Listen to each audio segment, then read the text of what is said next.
Y'all here to see one person who was described by Quentin Tarantino as cinema's first female action star. Her accolades include Emmy, multiple Emmy, Golden Globe, and Screen Actors Guild Awards. You've known her as Coffy, Foxy Brown, and Jackie Brown, and Miss Kit Porter from the L Word. Please put your hands together and show your love for the legendary, the iconic Pam Grier.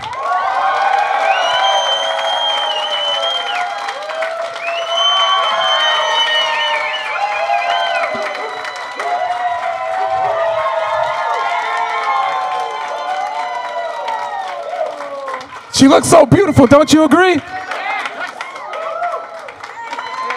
Hey, hey, hey. That's what your body does at my age. You got something to look forward to. Hi. Has everyone here who's mine and on a great day? Thank you for donating your time. And the reason why I'm here is a lot of actors can't be here. And I'm thanking you for supporting the film industry. Without you, there is no actor or industry or studios. So think about it. Your narrative is just as viable and important.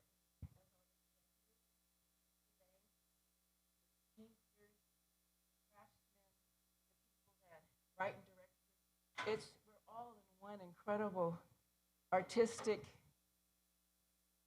fantasy, escapism, narrative, everything that you have to offer. And I'm just here. So let's get on with you. Thank you. And I love the fact that you've invented gummies. You're so smart, so cool.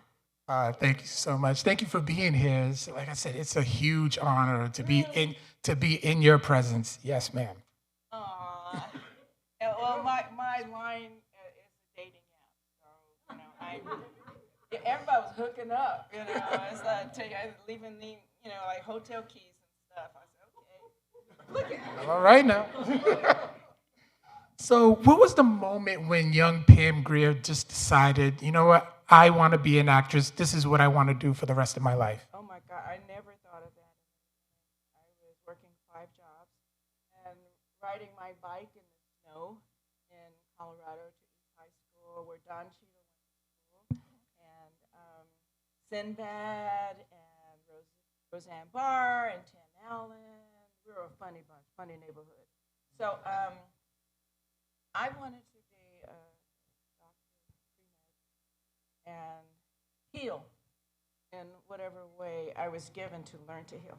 And we had saved a lot of money, and it was disappeared in my family, and I ended up wanting to go to film school. And my psychology professor said, hey, Pam, you need to go to film school. There was only 4 at the time. That's how old my ass is.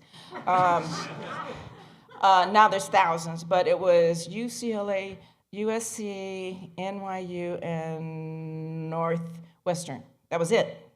And I was so poor. I rode my family's Army Jeep, rode my bike, had 5 jobs, and I wanted to be in the film school, but not an actor, because I was really kind of a special needs person from an injury as a child, so I didn't think I could remember anything.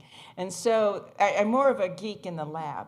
Give me numbers, give me something to explode or catch on fire, I'm good at that. So they had me transferred to UCLA, and that was so expensive. It was so beautiful, palm trees in the winter, green, gorgeous. I said, how am I going to survive here? And I met some film students on the campus of UCLA. And they said, you'll become crew. Not male or female, but crew. I was impressed. I'm going to be crew with my fro. When I drove into town, the sheriff pulled a rifle on me thinking I was Angela Davis. I knew he was going to shoot me. I was like, uh-oh. I had on Timberlands that were from Sears. Remember Timberlands? $9.95. I bet we still have them. And flannel shirts. I was from Colorado, Wyoming, the Black West. And Jordan Peele just did a documentary with me and Glenn Turman on the Black West. It's going to premiere on the 18th next week. And they got a lot of information from me because I didn't come from a urban environment. I came from military and rural. So I brought something new and fresh to, the industry. They didn't know what to do with me. They said, "What she got on? A flannel shirt in Hollywood?" And I said, "Well, I can go butt naked like y'all, so don't worry about that. It's a brown nipple revolution." And so I let that. Anyway. Well, this is the Pam Grier story. I invented it. But I learned, like Benjamin Button, the back way to learn how to create your brand, to help men understand that there are women different in different regions, such as myself, and that I am freer than a city girl. I'm a country girl. It's different. And so it expanded my, chance for employment because I was so vastly different. I played drums. I played in my grandfather's Polynesian band. He was a farmer. That's going to make you drink moonshine, and I make moonshine. And I still do watermelon moonshine. It's very good when you come to visit. So, where it is this? Yeah, well, that's country. That's country. And so when they interviewed me, they realized that I had a vast upbringing, probably because of me stuttering, but because of my disability. I was considered special needs as a little child. And, you're free when you're young and you're little and you can get away with things. And so I brought that to film. But I didn't want to be an actor because I felt everyone looked alike. Everyone was derivative. No one was original. And that's why your movies bomb. You really need to develop and let men in society be prepared to see a woman with a shotgun. That's country. And we definitely saw that in Coffy. And all y'all nodding your head say, "We got one under the bed," And when you come from, because remember they used to tease country folk and call them hayseeds? A farmer is the hero or heroine of society. They feed you, and it's seasonal. We have to live and survive, heal the earth to plant and harvest. And you only have 6 months. So the migration of the free men, and there are freed white men. White men were also slaves too, poor ones. When you had to 6 months create a livelihood, and then one for your family, chopping wood, harvesting food, you don't want to be in that environment. You want to go up north where you can work all year round. That's why there was a migration of people from the south to the north, was to be able to work all year round. It was very hard to work for 6 months and survive. Wood, food, whatever you got to do. So I could see that from my family. Now, how can I work full time as a woman that's not going to be accepted in a urban environment? There's going to be restrictions, and there's going to be blaxploitation. You doing what a man does. Well, he ain't here. He died in the war. Women aren't going to they're going to get up on the roof, fix it. So we don't lose the home. We don't lose the farm. We don't lose our animals. We don't lose that. And then when you come, there is in Pennsylvania, a factory where the women went and built the planes for World War II, because the men left for war, and women had to go and build planes. And wear overalls and understand tools and saws and everything that you go into a hardware store, and I lost my mind when I went into a hardware store because I realized I could build things and repair things. But don't judge me and call me a man because I can handle a tool. And that's what men were doing to city women. And we said, we keeping your ass with a house. We keeping it. When you come home, you can take over all you want, but when you're gone, we're going to take care of business and give birth Because if a woman survives cramps, she can survive anything. Yes, ma'am. But how long did it take to see feminine positions and articles and sensitivity? Oh, we don't see that. We don't talk about that. Are you kidding me? They selling tampons on everything. They sticking up in men's ears and nose and stuff. And stuff. Stop. You know what I'm talking about. But anyway, you have to build your audience, help your audience accept a woman being a woman, and she's not trying to be a man or take your job from you. I really don't want to take your job from you. I really don't. I just want to cook. I would love to have babies all day and be like a Kardashian, but I don't have You know, I don't think my pelvic floor can handle it. And remember, farm boys have big heads. Don't have a baby with a guy with a big head on your first child. It's gonna hurt. I have a 2-year-old, so. That's my medical side. I was gonna be an OB/GYN. Or maybe, I don't know. So you have been in so many movies during the blaxploitation era, and you know I was only in 2. But Coffy and Foxy Brown. What about She-Ra? She wasn't naked. And then there was Freddie Foster. She was a comic. And Stan Lee said, I want to create women who are like Pam Grier in his autobiography. Did you read that? And he came to the New York Comic Con, and he showed up I said, this is Stan Lee. They're going to kill us all. This is Stan Lee. He gave me his number, and like mentors, he said, he apologized. He said, I hope you don't mind me creating women like you. I'm a mind? Stan Lee, Mr. Marvel? I said, why? He says, because you're free. He says, you're free. Society doesn't stop you, create obstacles for you. You're a problem solver, because I guess it's because I wasn't taught that. I was very poor. I had to do, you know how you used to hose your front yard down at night when you're going fishing and you needed the night crawlers for bait? Everybody, see? We're all from the same cloth, hosing down the lawn at night, and in the morning you collecting night crawlers and worms for your bait to go fishing for catfish. That's non-gender. So I brought, and the Gen Z, all the new generations are non-gender. We're just trying to keep everything going. We don't want to, like say, well, you can't do that because you're a girl. You can't do that because you're a guy. You definitely did prove that with, But literally, too, I wasn't in all those, there were 9 movies by men that could be considered blaxploitation. I even saw that when they did Fight Night, all those brown-skinned women walking around in panties and topless and bras counting money. I said, what movie was I not in? That wasn't my movies. So, I was only in 2.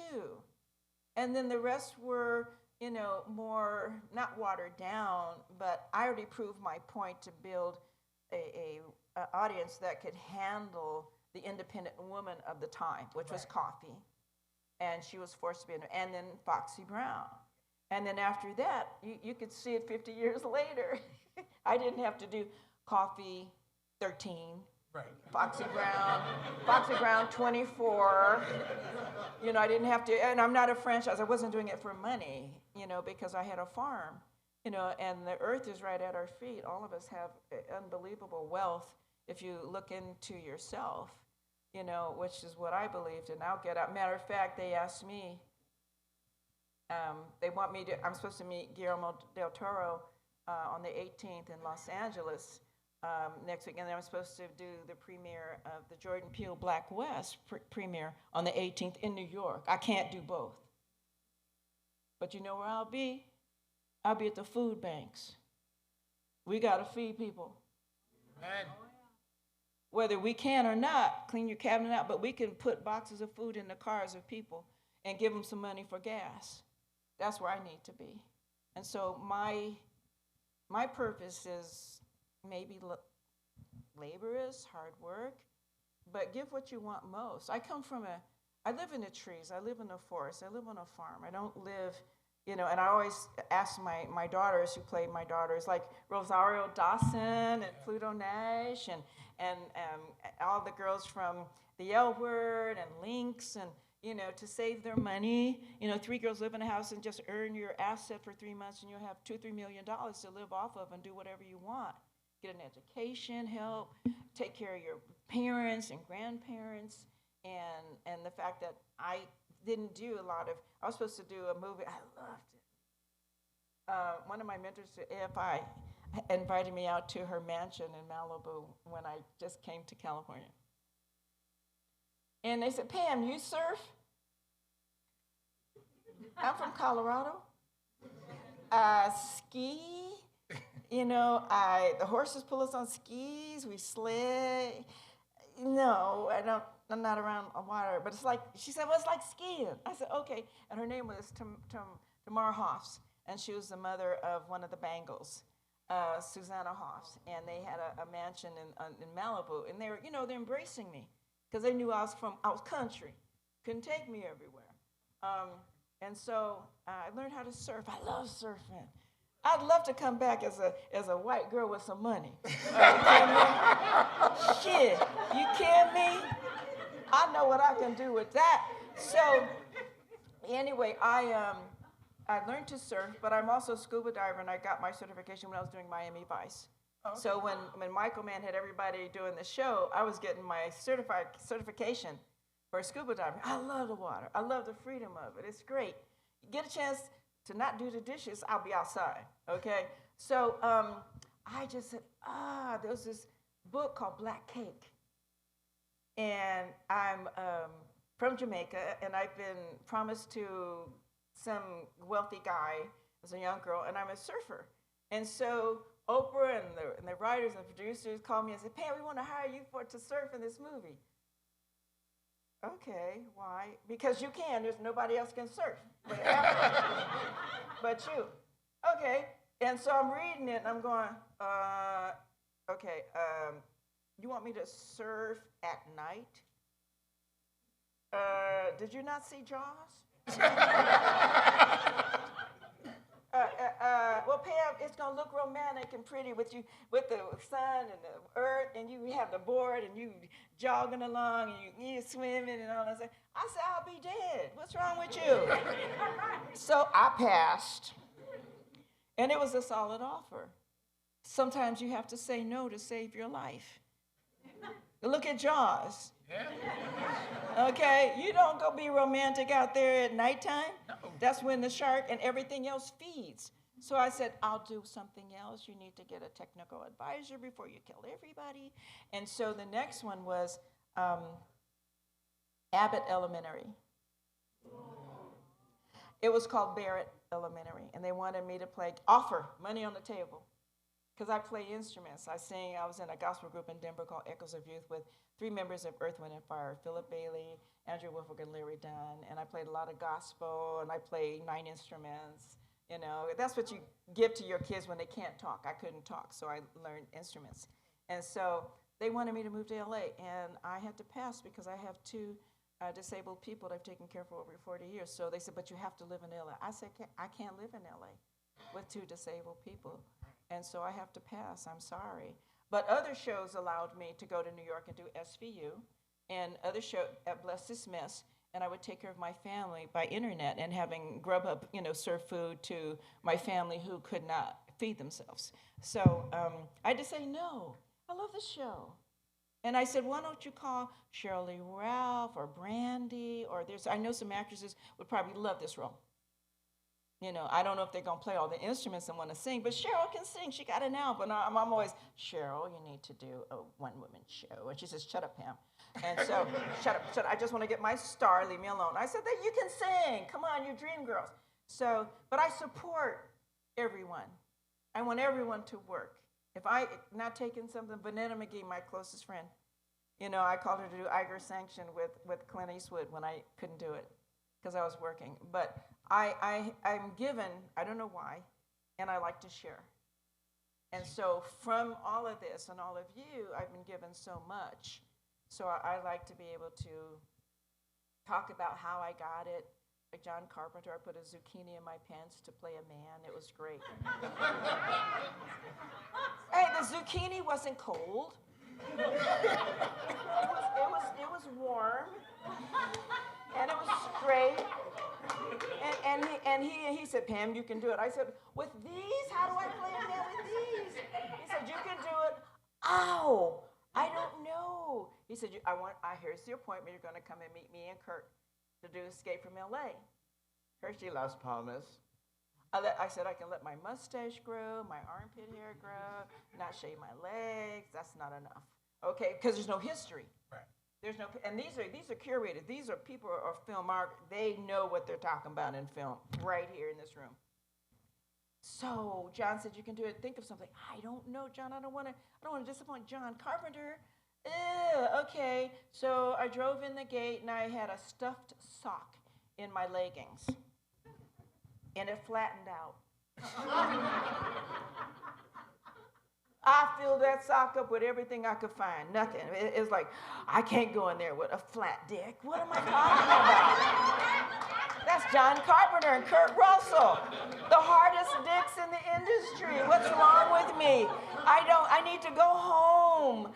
And so I said, okay, I got 5 minutes. Said, John wants to see you. Wait, give me 5 minutes. So I got to go to a store, and I got to find either a dildo, a vibrator, or something that is phallic looking. So there was a Pavilions. Okay, I went over to, so I said, I got to find something that looks like a boyfriend. Okay, so I went to the summer squash. It was a bulb, yellow, it curved, and I was like, oh shoot, it looked like I'll have an infection. I can't. And then there was a cucumber, and it was so thick and long. I said, I don't want to drag my leg out to, So I said, I'm gonna be late. I've never been late in my life to an audition or to a job. So there was zucchini. Okay, all right. Now what looks like a boyfriend? Okay, so security's watching my ass. They're about to drive. They don't call the ambulance. Come get a woman. She's holding vegetables up to her crotch. I'm going to John. Do you have bail money? I'm in jail. I'm sorry. I was trying to fit zucchinis in my pants, and they just thought I was crazy. And so I found the right size, and there was a little old lady. She was on the other side going. And I said, and she's watching me, and she goes, I said, shut up. I said, where are you from? Stop it. I don't want to be fired. So I said, this is going to be a comedy. So everything that I touched, I'm paying for now out. So I got the zucchini, and I was in this rental car, and I was parked right across from John's office on Warner Brothers lot. And I was like, okay, I'm late. I got to put a zucchini in my pants. So I found one that reminded me of a boyfriend, okay, put it in my pants. And you know how leggings are tight.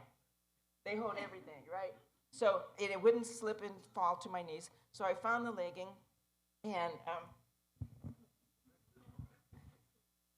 it's my horse and my mom.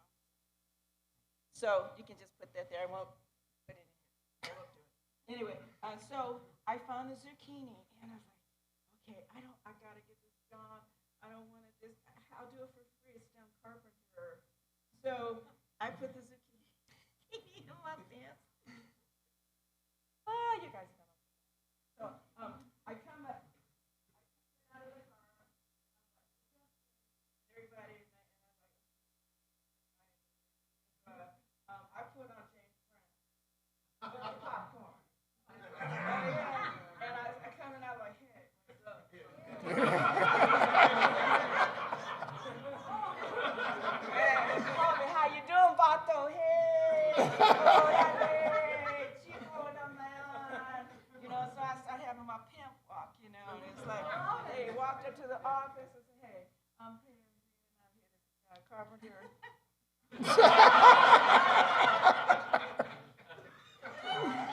I didn't want it to slip. I said, they're going to think it's moving or something. And so the woman says, Pam. I said, I am. Trust me, he's waiting for me. I'm trying to go in there and see it. And so 2 male crew members are walking out. That guy really looks like Pam.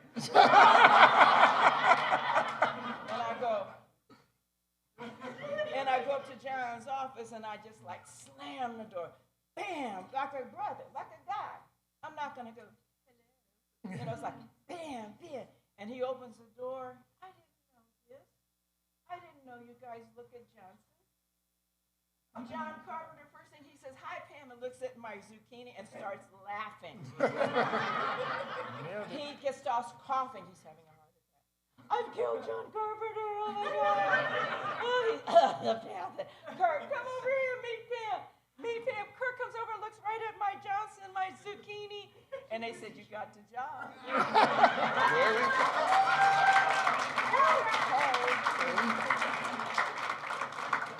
And when you dance to James Brown, it keeps your joints lubed. So I'm just going to do it right now. So anyway, that's encompassing my zaniness and freedom. And that's why we're here, for fantasy and escapism and laughter. And, you know, just to know that sometimes we need that embrace. Sometimes we need that. All the stuff that's going on, we're bigger than that. You'll never see, I know, you'll never think of a zucchini like the same thing ever again. But thank you for your time. You're getting a signal for me to get off the stage before I get the hook. We have 10 minutes left, so. We have a few minutes. We do. Popcorn. Martini. I make a collard green martini. A collard green martini. With the pot liquor, you know, all the juices from the greens, all the pepper and the salt, all the flavor, you know, the liquid that you take the greens out and then you have all that liquor, pot liquor, Yeah. add vermouth and some vodka. You can shake it or stir it, whatever you want. But that's what we drink in the winter. That's a country-ass drink. I need to try that. It's delicious. Where's your ranch at? Where we party? It's delicious. Are you kidding me? Hey, I live in the trees. I heal from living in the country. I find myself, because the farmers have to literally, like I said, we heal the earth. Right. You lose your farming this year. You don't get it like you just harvested last week. It takes 3 years to heal land, to plant our food. It takes to the phone that we have. And when you go to the electronic convention, the phone that they're going to sell you was invented 10 years ago. And so you just can't cut off assembly lines and invention and cars and production and food production. You can't just cut it off and think you're going to get it back next week. We smarter than that. We smarter than that. Because you know why? Because we're out in the trenches. And so when I'm serving food, putting food in people's trunks of their cars next week, and I will be, because I already looked up the food banks that are calling me. There's 114 in Colorado, 6 in New Mexico that need volunteers. Get food out to the people so the cars can get through and they can get home. Okay, I know I have disabled people that can't cook or shop or, you know. And Subaru is my corporate sponsor for Meals on Wheels, Dining for Life, Make-A-Wish. They have given me for 15 years a car and the opportunity to learn corporate responsibility. Every time you buy a Subaru, they give a charity $250. They've given over $250 million to charities, Subaru. And they go 300 miles, 300,000 miles. And so when they come to me on the L word and say, we hear you do a lot of charity, we want to give you the opportunity to take care of all these Make-A-Wish, Meals on Wheels need volunteers. They can't cook, they can't shop. I've already had 2 deaths on my road already. And another death on the other side of Santa Fe. A woman had her oxygen machine. She lost her help and her benefits. The husband walked in the room with a cigarette, blew her up in the house. That just happened 3 months ago. They don't see, you don't know. There's some real stuff that we have to be smart about, and we are. We're all of that. We hire people, here's our money, but do it right. Do not waste my money. So to be here and be like a little child again I didn't have a Comic Con when I grew up. I didn't have the swords and the sabers and the masks and all this artistry. I'm like a little kid.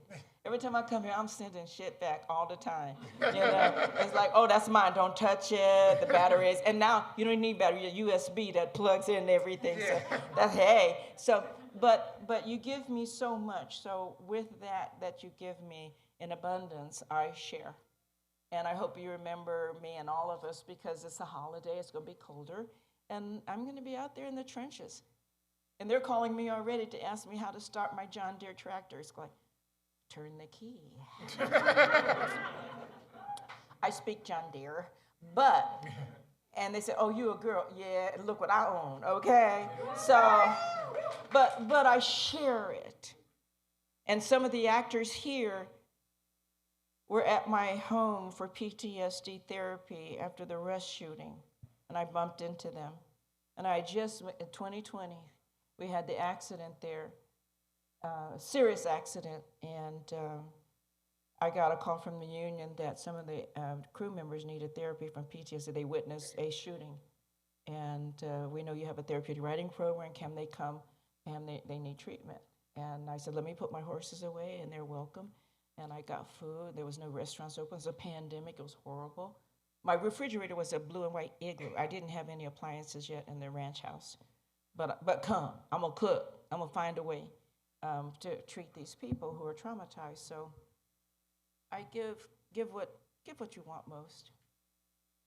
And so it was meant for me to be there after that tragedy. Definitely was. So what would you say, and then we may have to wrap this up. You don't have a battery in there. Watch, no, do you? It's charged. Nah.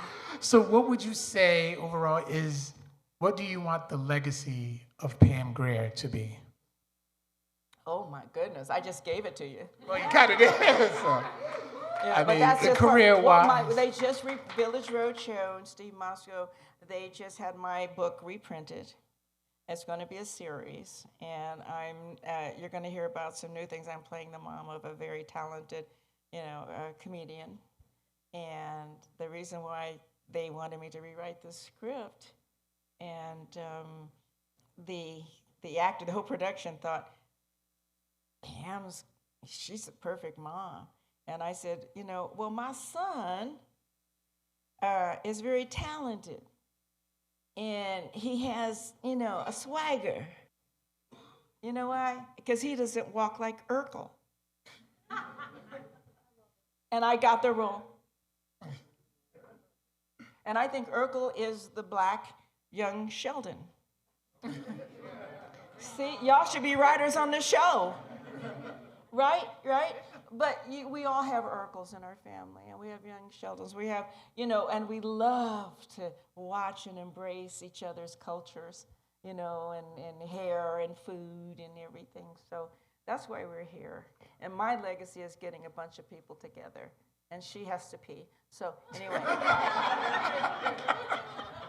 I saw her rock, and I do it too. Like, well, when I have to pee, my neck hurts. That's why it's like, I gotta go. Okay, so anyway, but thank you so much for welcoming here to beautiful city. Beautiful. And your abundance of I've been able to share what you've given me. So thank you so much. Whoop, whoop, whoop. We love you, Pam. Miss Grier, thank you for everything, the memories. There's more to come. Yeah, absolutely. Yeah, do you have anything coming up next? I can't tell you. Okay. They'll kill me. I tried to get an exclusive, everyone. Hey, you got a zucchini story. Come on. We do got that. Literally, we got a question. Uh-oh. We could take one question. He dressed up. Thank you so much for being here. And thank you for your room key. And it's an honor. A lot of people don't probably know how much you've been talking about a great humanitarian you've been. Quentin Tarantino called you the first action hero, female action and hero. He wasn't drunk. No, he wasn't. My question to you, being a gentleman, the ladies are 58% of the vote. They need someone like you in political office to get this country going right. And I don't understand. I understand you got so much going on. And God bless you. You had a tough time way back when we shouldn't even be talking to you in regards when back in the late 80s. Yeah. But I don't understand why there is not a movement for you. You don't realize how many gentlemen appreciate everything Oh, you've yes, done. I do. Hands up. Hey, hey, hey, hey. Woo, woo. Okay, I just knew wanna it's gonna say- turn out like this. Pam, thank you for being you. You know, you have been a groundbreaker, a trailblazer, Will you're a you legend. share what he wanted But- me to share? You know, everywhere we go, by example, we don't pontificate.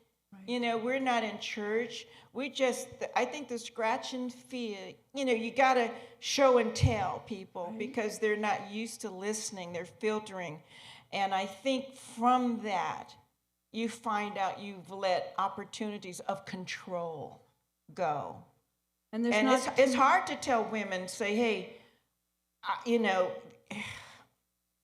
because I come from a culture of self-sufficiency. I rode my bike to school in the snow because I wanted an education. What do you want? What do people really want? What do we ask? What do we want? We don't want this that's going on out there. Oh, no. You know, I don't want to see people suffer for, you know, to have heritage buildings destroyed, which encompasses so much of our life, blood, sweat, and tears, you know, good, bad, and ugly. But we're here. And I was telling people, there's not a lot of Comic Cons in Europe. We don't have it everywhere, this artistic freedom. So what I think is just, if you just can sit down and say, we've had enough.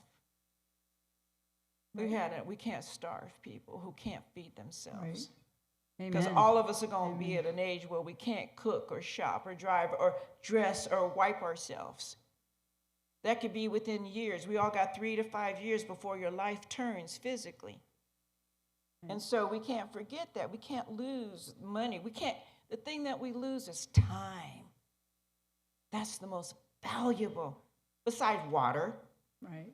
And we inherited an ecosystem that was perfect before human beings showed up. I've got 3 PhDs. I got one from Harvard, the Du Bois Award. I got a PhD, a real one, not an honorary one, from Maryland University for Humanities in 2011.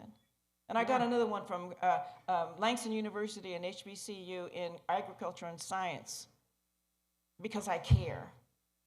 And I've worn the same pants every day. And y'all guys, she's wear the same old clothes. Don't she have something else to wear? No, I don't. But it's like I don't need to show. I don't need material. I want to see people happy and healthy, you know, because I'm an empath. I have empathy. When you don't have that, you see a mess, you know. And I don't want to see people hurt and go hungry. Not in this country of abundance. I think that's what sets you apart the most because we see so many celebrities and you are so grounded and you remain so human. And I make them sick. That's well, thank you for I who you tire are. them out. Thank you. But you get back. I really believe you get back. You remember when we didn't wear hand-me-downs? We were ashamed to wear hand-me-downs. Now we go to contingency. We wear, you know, worn clothes and purses, vintage, and shoes and stuff. We found our humility, and we can't lose that. So that's why I'm here, and I love everyone that hugs me. You know how many hugs and tears I got today? Some women were hugging me and crying because they met me, and you a man. And you weren't just trying to fill me up. And his name is Gaël. En français, Monsieur, ça va? And I spelled his name right. Or he'd snatched the picture away from me. But the fact that everyone comes from some different place, but as I give you little tidbits of me being, when I couldn't speak for 2 years and I was a special needs child, and everyone, you know, thought they could abuse me, but I was a little, you know, Urkeling away. I just said I'll learn music. I'm outside of the forest, you can see the trees. So that's where we are. And we don't want to lose our trees. We don't want to lose our forests. We don't want to lose everything we work for that give us beauty, our national parks. We could go on and on and on. I won't, though. But anyway, I thank you if I've given you any bits and pieces of food for thought. You know, if tomorrow an Amen Corner church, as we try to get home, I got a rental car waiting for me, just in case I have to drive back to New Mexico. But I'm humble. And I'll be here again with the movies that I'm writing and directing. And I got so much from you. Don't you get the interview, coming here, meeting people, standing in line? Aren't you inspired by people?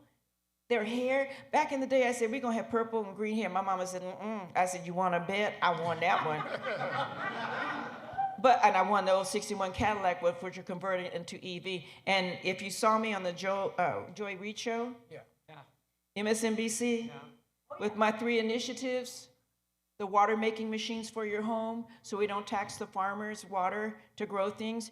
In Afghanistan, they have water making machines for the troops. You have the coils, hot air, condensation, that water to bathe. There's no lakes and rivers. We should have them for our homes so we can control our water. We should have EV, convert our hoopties. That's what I said, and the Hoopty Nation called me too. They said to E from ICE to EV. And Biden, a month later, said we're going to pass a subsidy to pay for your conversion from $5,000 to $7,000, and everyone can have an electric car. And you charge it by solar. The electricity is free. And that's what we should be taking care of, things that no one can challenge and take away from us. I'm not letting them take it. Well, thank you very much, Ms. Grier. It's been an honor. It has been an honor. Thank you so much for just the memories and everything.